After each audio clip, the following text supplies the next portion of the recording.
Welcome to the Good Leadership Podcast, where we explore the stories, strategies, and insights of thought leaders who inspire us to think differently and lead better. Today, we're diving into how brands compete and win in the marketplace. At its heart, this idea challenges the old school belief that consumers make rational decisions based on facts, emotions, or even price. Instead, it's about leveraging the power of unconscious preferences. So, what does this mean for brands? Well, it's not just about offering the best product or service anymore. It's about embedding yourself in the consumer's mind through positive, instinctive association. Before we dive in, let me introduce our incredible guest. Leslie Zane is an award-winning marketer, TEDx speaker, and the foremost authority on harnessing the instinctive mind to accelerate brand and business growth. In this episode, Leslie's going to share those foundational ideas and practical strategies that she's developed that you can use to tap into that unconscious mind to build your brand. Plus, Leslie's going to explain why fantasies and aspirations dominate our decision-making and how brands can leverage them effectively. By the end of this episode, you're going to walk away with actionable insights that transform how you think about branding. So whether you're a billion-dollar empire or just wanting to strengthen your personal brand, get ready to unlock the secrets of the instinctive advantage. Welcome to the Good Leadership Podcast, where we explore the stories, strategies, and insights of thought leaders who inspire us to think differently and lead better. Through candid conversations and expert perspectives, we dive into the challenges, breakthroughs, and practical lessons that shape exceptional leadership. The unconscious mind drives most decisions. How would you explain this to someone encountering this concept for the first time? Well, you can think of the mind as an iceberg, with the conscious mind above the waterline and the unconscious mind below the waterline. And there's really two mechanisms that actually are involved in every decision that we make, the conscious and the unconscious. And if you think about like what most marketing is trying to do, most marketing is trying to persuade the conscious mind to do what it wants it to do. So we barrage people with messages, we give them coupons and discounts and rewards, we do all these things, and it doesn't work very well because, well, really for two reasons. One, the conscious mind is resistant to change. It sees you coming, it's skeptical, it says, no, I'm not going to do what you tell me to do. I know you're trying to sell me. And then anyway, beyond that, the human mind is unpersuadable. I mean, that's the opening line of my book. The human mind is unpersuadable. And you know this from the last conversation you had with a relative about politics over Thanksgiving. You guys butted heads, right? You can't convince anybody of anything if you try the conscious approach. And then the second reason it doesn't work is that the conscious mind only makes up about 5% of the decisions we make anyway. The vast 95% are made by the unconscious mind. And so that's why it doesn't work. We're spending 100% of our time, energy, and resources on only 5% of the decisions that people make. What we do is we redirect our clients to focus on the unconscious mind. That is truly where we are making our decisions from. It's like the command control center of our decisions. And you know that because when you walk into the supermarket, you just reach. You reach for your go-to brands, you stick them in your cart, and you walk out the door. If you didn't have the ability to do that, you'd be in the supermarket 3 weeks. So you're making these snap autopilot decisions. And then the question is, now, how do I influence those? But it all starts by understanding that it is the instinctive mind that's calling the shots. You're not controlling your decisions. Your instinctive mind is. And the research bears this out as well, that shows that your unconscious mind, guided by instinctive associations and memories, have far more influence than we realize. And it's why people, like you said, instinctively pick a brand without consciously evaluating it over time. And you emphasize in the book the importance of this brand connectome. If you could just kind of explain that concept and how businesses can expand their network of connections for their brand. Yeah. Well, first of all, a model of the Brand Connectome is right behind me, so your viewers can actually see it since we're on Zoom. And the fascinating thing about the Brand Connectome is it's like a discovery of the actual command control center of our decisions. So think of it as the cumulative memories that have gotten glued to your brand over time that lives in the unconscious mind. and that is exerting an influence on all your decisions. And you have one of these for every brand. So I don't care if it's Pepsi, I don't care if it's Coke, I don't care if it's Morgan Stanley versus Chase, I don't care if it's Nike versus Adidas, or, honestly, President Trump versus Vice President Kamala Harris. Everything has a brand. And so we have these networks of associations, and we need to understand what's in them, what's inside them, so that we can influence them. And there's really three rules for a healthy brand connectome. One, you want it to be large. So it's got to have a large physical footprint in your mind. Like literally, a brand is a physical thing. It's not this wispy bunch of thoughts that the way we think about it. It actually has physicality. And so you can almost think of this like a game of Monopoly. Whoever owns the most physical real estate in the mind wins. So one, it's got to be large. Two, it needs to be positive. You need to have lots of positive associations, because negative associations hold back your growth. And in every project we've ever worked on over the past 30 years, we find that brands over time accumulate negative associations. And that's why their growth is stagnating or declining. It's not because they're old, because brands don't get osteoporosis, they don't get arthritis, they can live forever if they're treated right. So number two is the positive. You've got to flood the mind with positive associations. And then the third is distinctiveness. You need to have some distinctiveness, some of those branches of the connectome, because this network of branches, almost like a tree in the mind. Some of those branches need to be distinctive versus the other guy. But those are the three simple things: large, positive, and distinctive. If you do that, you're going to have a healthy brand. Well, and the more positive connections you create, the larger this connectome, the more likely your brand's going to become that instinctive choice. And I love the tools that you give in the book, as brands can expand their connectome by layering growth triggers such as visual symbols, verbal cues, and other sensory experiences that really resonate with an individual's existing associations. You mentioned something that I'd like to dive into now, because you state that the human brain is hardwired to connect with the familiar, not the unique. So you talked about distinctive, but that's different than unique. And too often, brands want to be this differentiator, this unique thing in the market, and that's not serving them, correct? Oh my God, I love that question. It's like one of my big pet peeves. I can't tell you how many brands have gone astray by trying to be overly unique. Like the idea is it's got to be something the world has never seen. Well, guess what? If it was something the world had never seen, people would literally push it away. So the fact is that the human brain is hardwired to connect with the familiar. It rejects the unique. It rejects anything foreign. I mean, honestly, this is literally like the root of all bias. Also, we reject things, unfortunately, that are different from ourselves. So all of this stuff is connected. But the fact is that the brain is hardwired to connect with the familiar, not with the unique. And that what that means is that familiarity is actually your friend. And what you can do, which is super interesting, is you can take something familiar and you can put a little twist on it to make it your own, to make it distinctive. So I'm in no way saying that every brand should be the same. That's ridiculous. How would anybody choose one over the other? You absolutely need to elevate your brand over the competition in a distinctive way.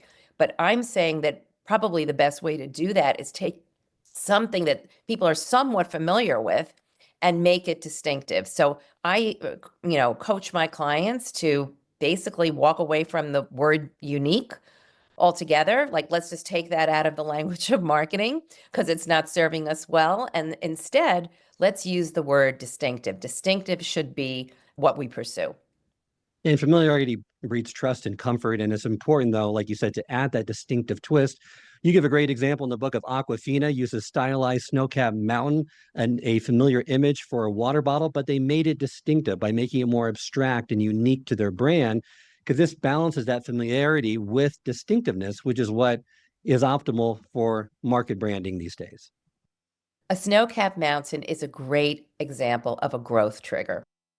The snow-capped mountain has all these positive associations connected to it.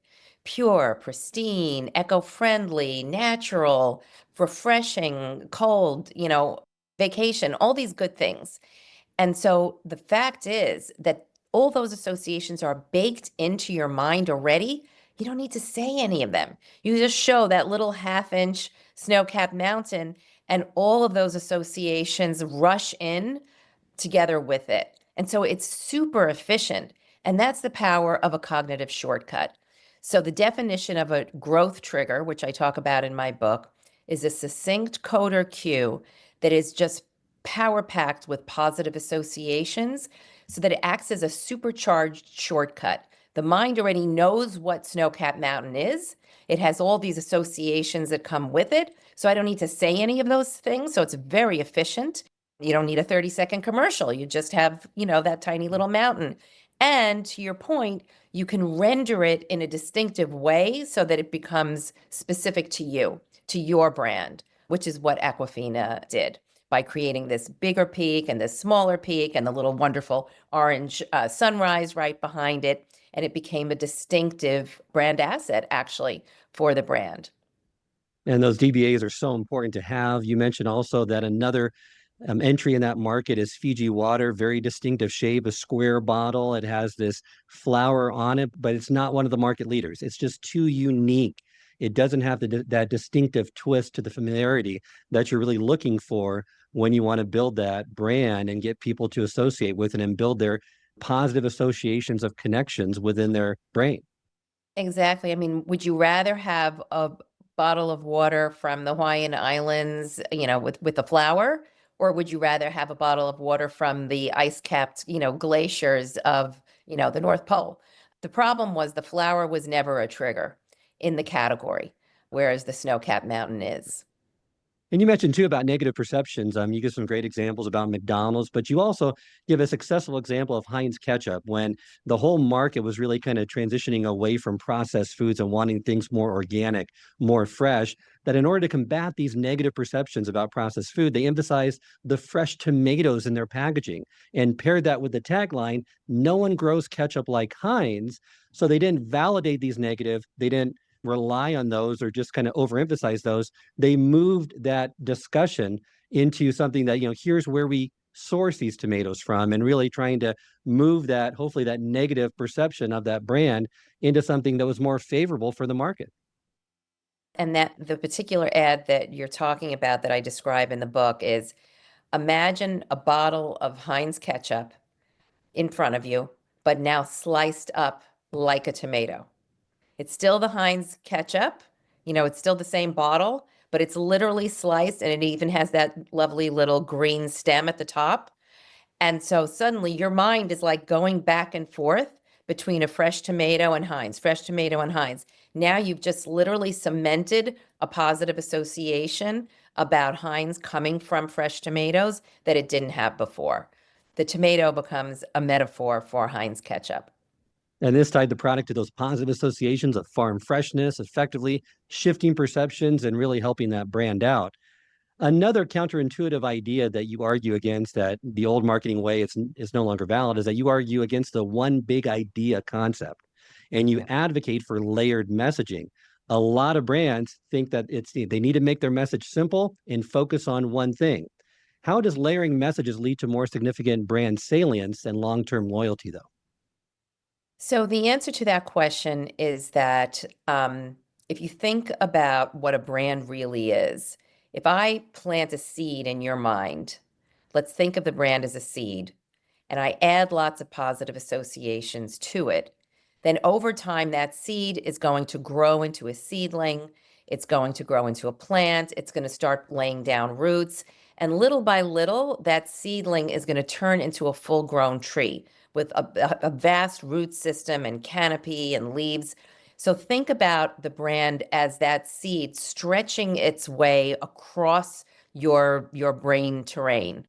That is actually what a brand has to do in order to be successful.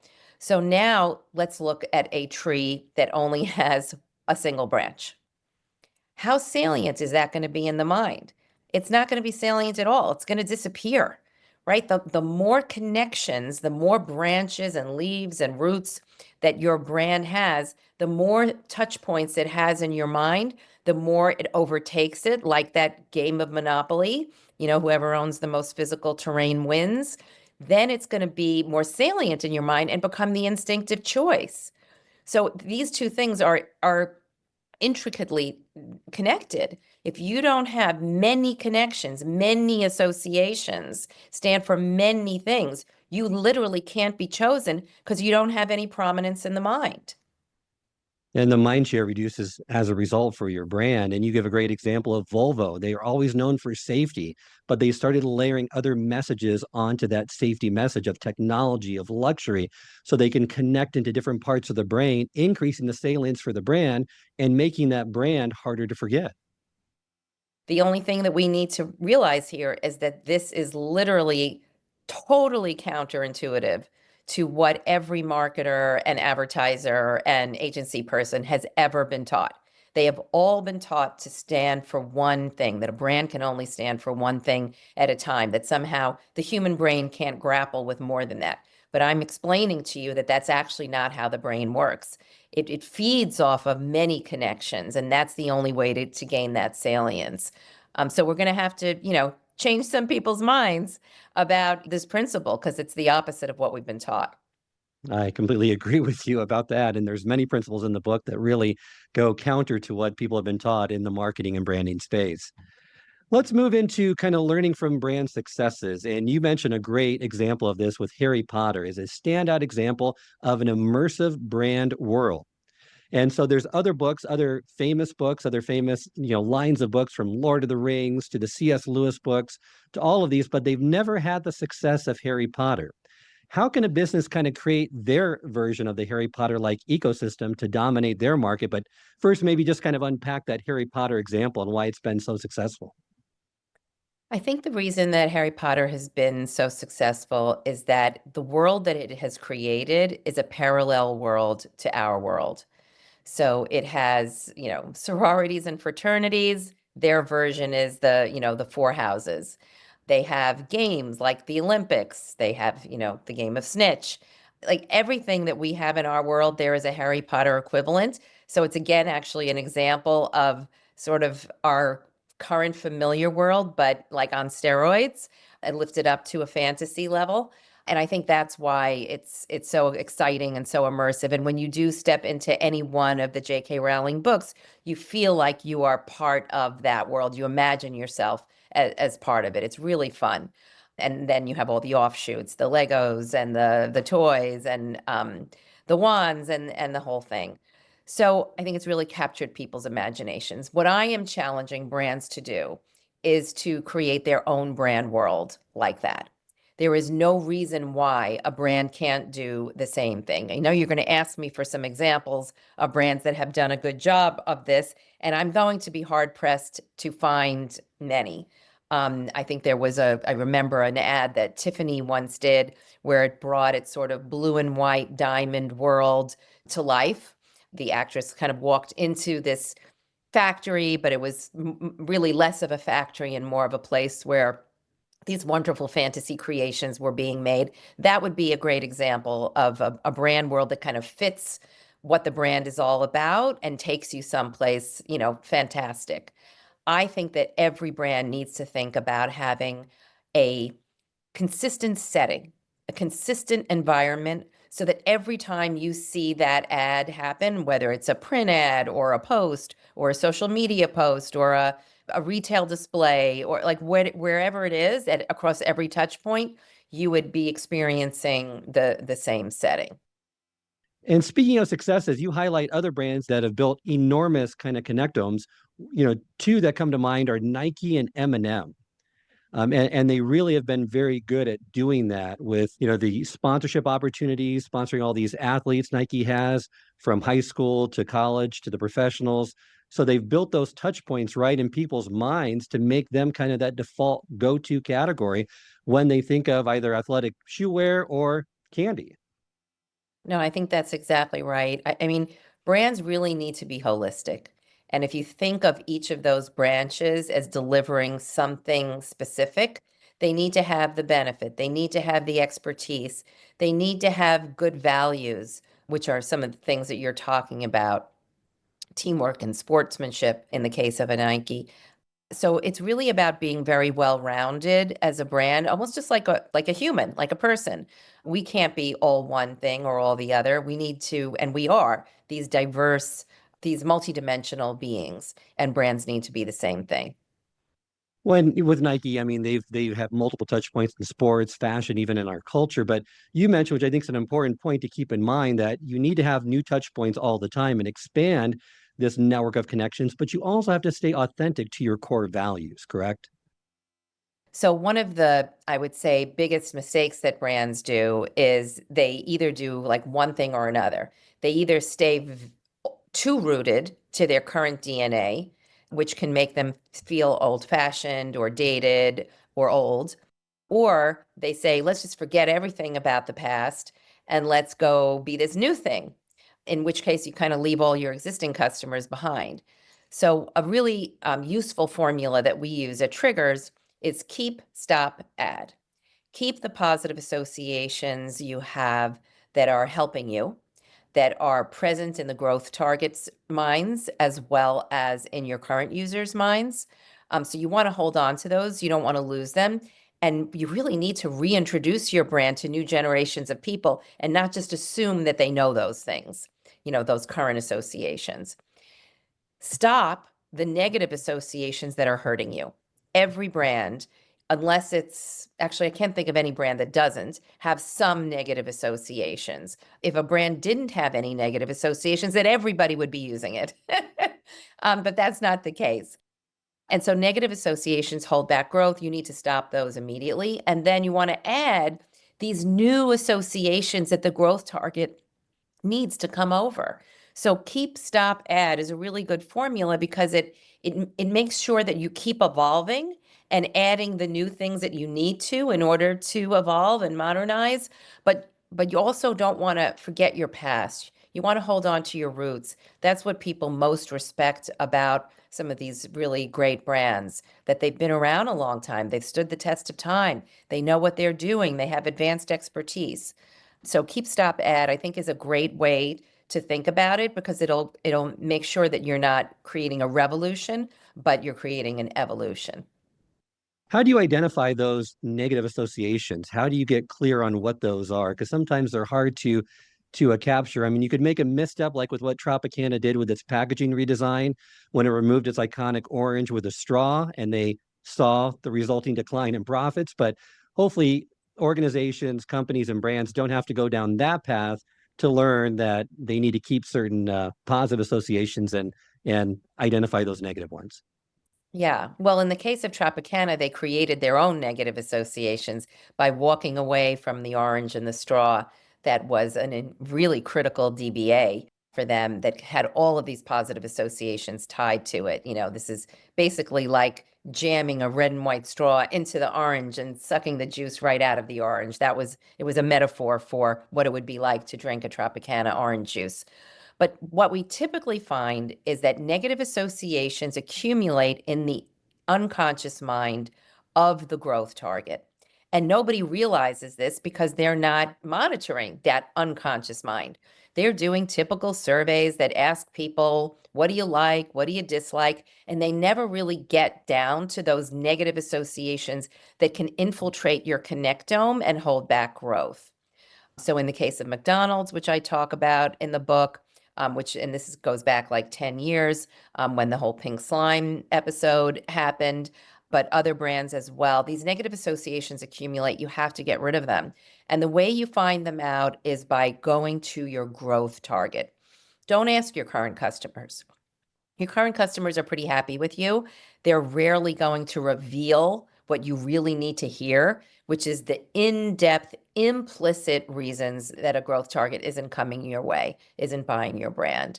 That is where the work starts. Then when you understand what those implicit barriers are, you have to overwhelm them with positive associations. And you're right, many companies focus heavily on existing customers, assuming that they have a higher loyalty than what they actually have. You argue this can lead to stagnation, and you really need to focus on your growth segment, your growth market. What kind of strategies should brands use to prioritize growth targets and attract new users? So One of the things that we try to teach our clients is that if you really want to accelerate growth a lot, you're going to you're going to benefit much more if you reach out for the growth target than the core, because your core customer is a finite audience. Like, you already have those people, and you can only get so much blood from a stone. They've already probably maxed out. And by the way, to your point, there is no such thing as real loyalty. People are trying new brands all the time. And so you're always going to have churn in your current audience. If you're not constantly replacing the existing customers with new ones, you're going to have a leaky bucket. And so what we try to explain to our clients is that you really need to focus the majority of your resources on reaching out and bringing new customers in. You need to have like a flywheel going so that you're constantly converting those new people. So, because you should just expect that something like half of your audience is going to leave you every year, which is a shocking statistic. But that is really what we've found. People churn in and out all the time.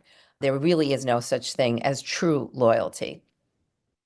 Well, and like you said, with that growth target too, making sure that you understand those negative associations, anything that's creating them not to sign up through various strategies as well. You give a great example in the book where Lululemon, they expanded into men's fitness or men's outerwear, and they reached a brand new audience while still maintaining their core expertise while innovating, which is really difficult to do.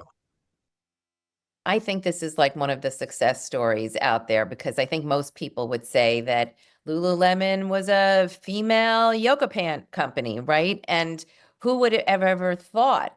Suddenly, I'm seeing these Lululemon pants on every man in walking down the street in New York City. Like, they're not wearing a suit anymore. They're wearing their Lululemon trousers, which are incredibly comfortable and stretchy and look sleek. They may even look better than regular suit trousers. And they're wearing that with a jacket, and they look fantastic. And it's like literally pervasive. And I think what happened here is that Lululemon recognized that their core expertise was not gender specific. Their core expertise was basically great style and great fitness, the kind of the marriage of those two things.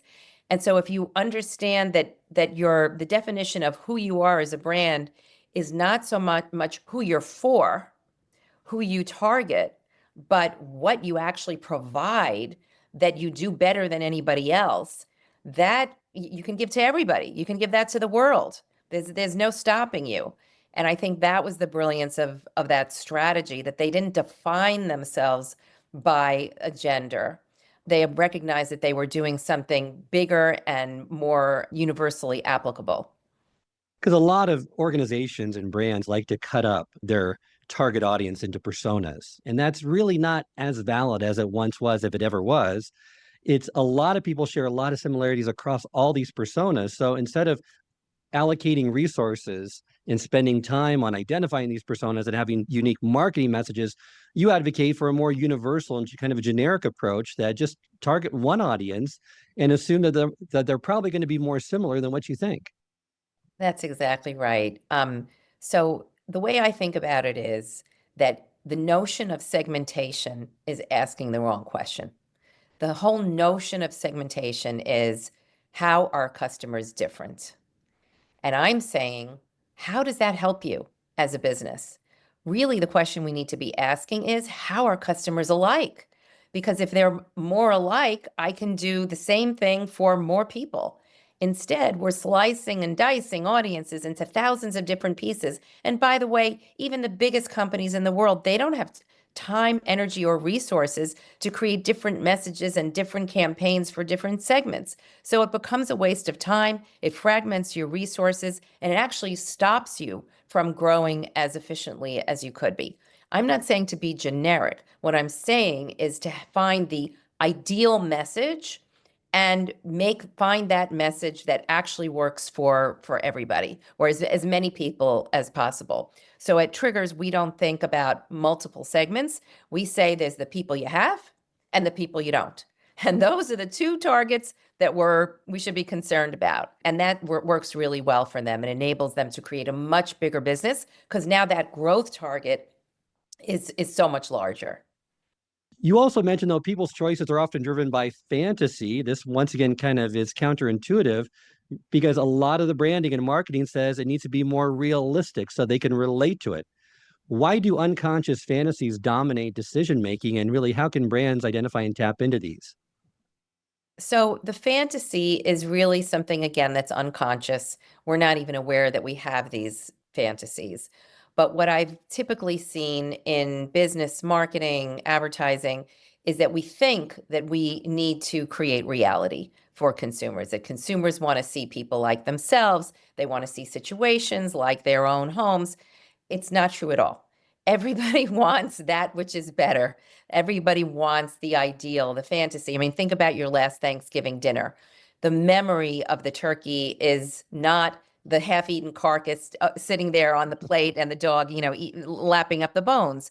It's the big platter coming out with that beautiful golden shape. And like, we store memories as fantasy in their ideal state. We don't store our memories in a reality kind of approach.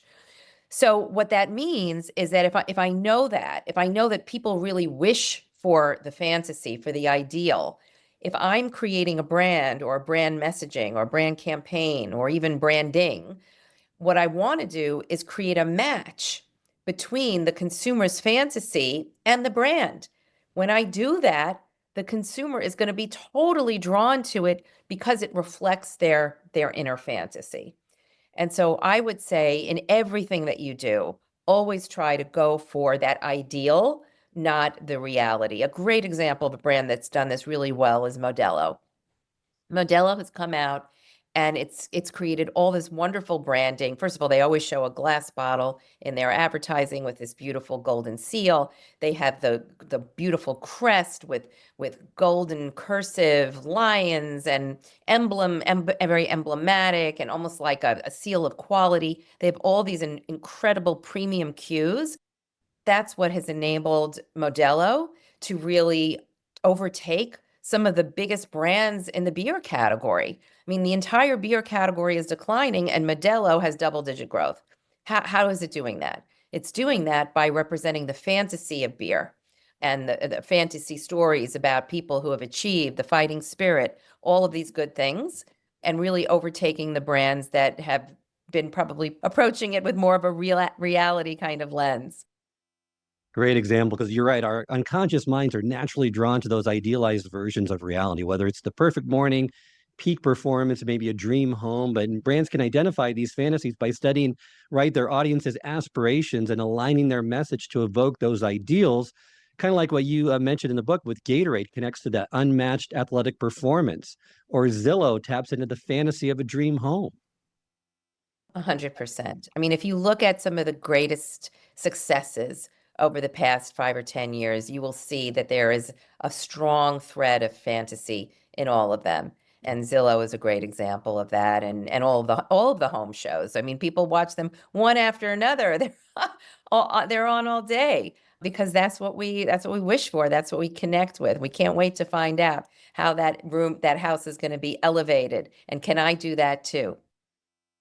You also argue that emotions alone are not enough. Once again, a lot of people say, connect on an emotional level and it will incite them to action, right? So they are more likely to do something and be part of your brand or buy your product or service.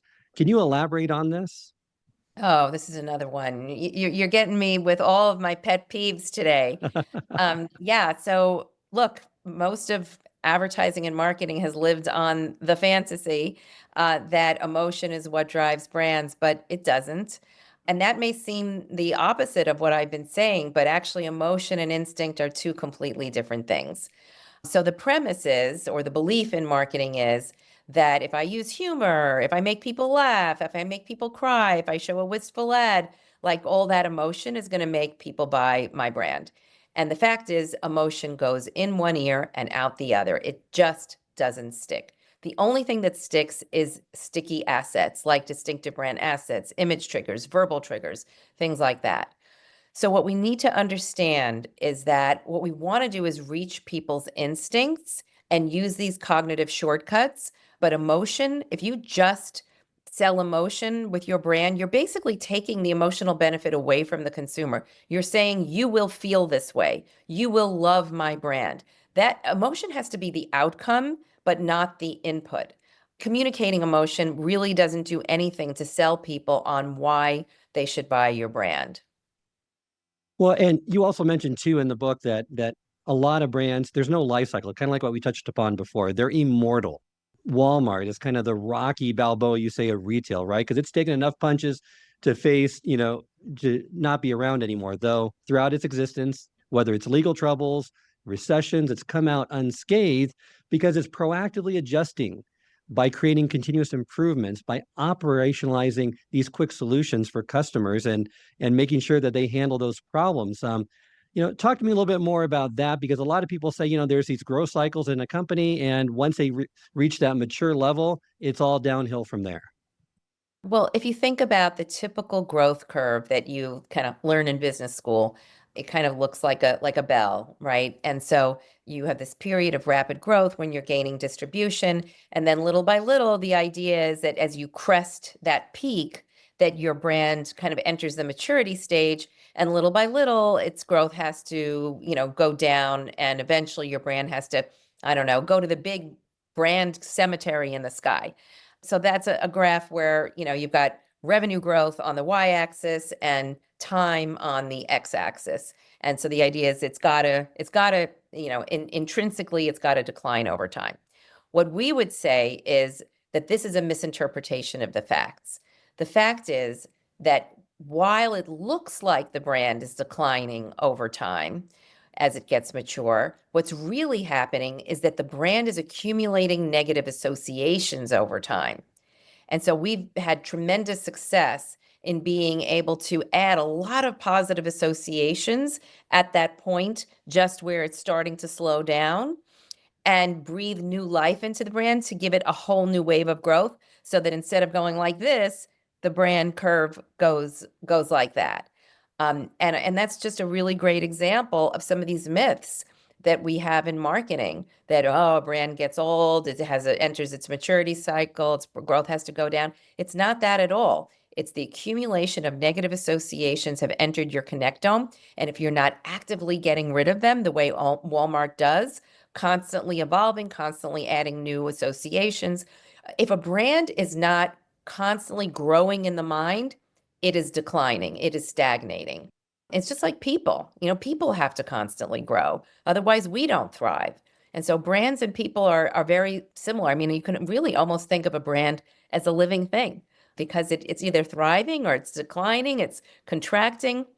And what we need to do as brand leaders is we need to be gardeners.